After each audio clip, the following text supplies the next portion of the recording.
Hey, beautiful. He I called you me beautiful. But I'm not.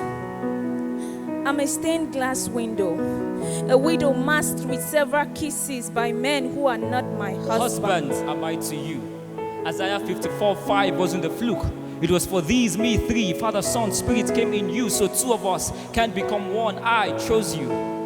I braided you as my bride, and colored the skies in your eyes as sweet as apples. But you touched not the touch of my caressing, and when chasing after men who would use your body as clout, yet I still love you. You never seem to be present at the roll call. Your role was taken by Batman and Robin. He robbed me of my sight of you. He had a hood on that made him look like one of those godly heroes. You know, King David the Heartman, Abraham man of faith, Daniel the Dem man, Jesus samurai cross. Crushed I was, and my fears were too loud to hear you telling me, don't go there. Don't go against my will. Well, I didn't hear that part. You were too busy being busy. You forgot I am your manual. I am every instruction of safety precaution wherein you cannot be burnt. But you disregarded me. You didn't respect me. I was searching for love. I was looking for warmth in the emptiness of lost arms. I embraced the shoulders and the hugs of, put your hands on my shoulders. But it wasn't mine. Yours. When will you realize that everything without me is nothing, and nothing gets thin with me? I prosper it. Your husbands, greed, sex, money, fame, power cannot satisfy you no matter how well you drink. I am the rivers of living water. I am the river of love so deep and wide that no heat of the hardship of life can evaporate. And you traded my robe of righteousness for filthy rags, propagating the spread of indecent dressing. Indecent dressing is the order of the day. But it doesn't tally with my order of service. And true service is what I say it is. You request for so much in service. My loyalty, commitment, diligence, my money. It was always about you in this marriage. And so I thought to divorce you because serving you requires my time. I am the author of time. I am when time began in the beginning. I began the beginning. Out of time, I gave the world years to live, but my calendar is eternity. And when I married you, you received time eternal. So why do you still covet years when you have eternity? I thought I was running out of time with you. Yes, you were chasing after me, but I was too slow to show up for your call, and so I missed every time you sent a new message. I know your thoughts towards me are to guarantee my profit in the sterling, but in this current union, I can't bank on you saving me. My account of sins is well balanced in the sky. I am lost in the zenith of my lustful desires. Can't you see? Can't you see that these accounts of your past lives are insufficient funds? Because I profited it all and gave you ATM, another typical me, so that every time you slot in your heart to withdraw mercy, I will permanently be able to dispense to you because I love you. After all these that I guarantee you, wouldn't you rather bank with me? I am still unworthy. My mind is hellbound. Virus infected with the cares of this world. Music, lyrics, and rhythms that doesn't glorify you are still malware in my head.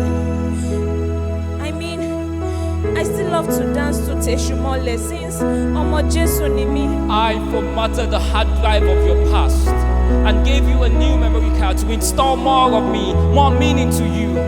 My word I gave you as your settings and my spirit as your antivirus, so you no longer need to get infected if you keep activated koinonia. See, I am still trying to grasp the length, breadth, and depth of what you call love.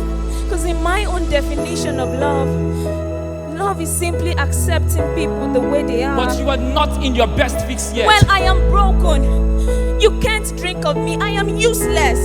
Like the potter sits, refining the clay, I can fix you. I am far different from you. Like Christ's hands east to west, I am out of your service. Connect to my hands. I am the beginning and the end. I can repair us. You don't understand what I'm going through. I understand your tears, your wears, your fears. Your life to you is a mystery, but to me it's history. I am your perfect compass. Allow me to navigate the course of our love ship while you be my abiding, obeying passenger. I know the promised land.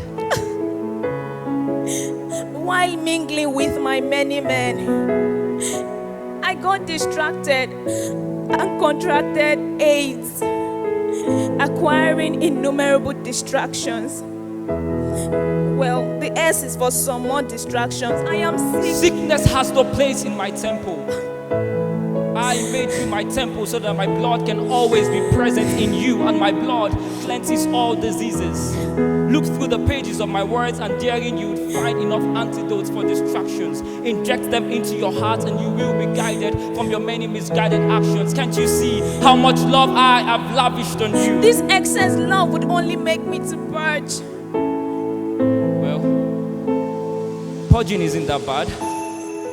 Every thought of how you're unworthy, every self, every guilt needs to be purged out of you, so feel free. Purge yourself with my word. But where do I start from? How do I clean up the lies of being acceptable that make up my fact? How do I break the nails of self and loss that has nailed me to the cross of guilt? How do I tear the garments It is only I who can clean you. Your nails of guilt were already nailed in my hands, and it was then that I freed you. For you, I took every whip and every spare, even before you were born into sin. I died for someone important, someone precious. I died for you. I love you. Call me Father. Call me husband. God.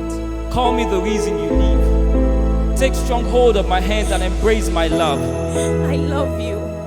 The world may be on a different path from you, but please do not join them. I am your fast track. Please crack me. My word is a lamp unto your feet. When it enters, it gives light. I am a city set on a hill. You are valuable. I am the salt of the earth. You are important. I am God's beloved. Will you marry me? Again. Yes. I will rub myself in your picture of you.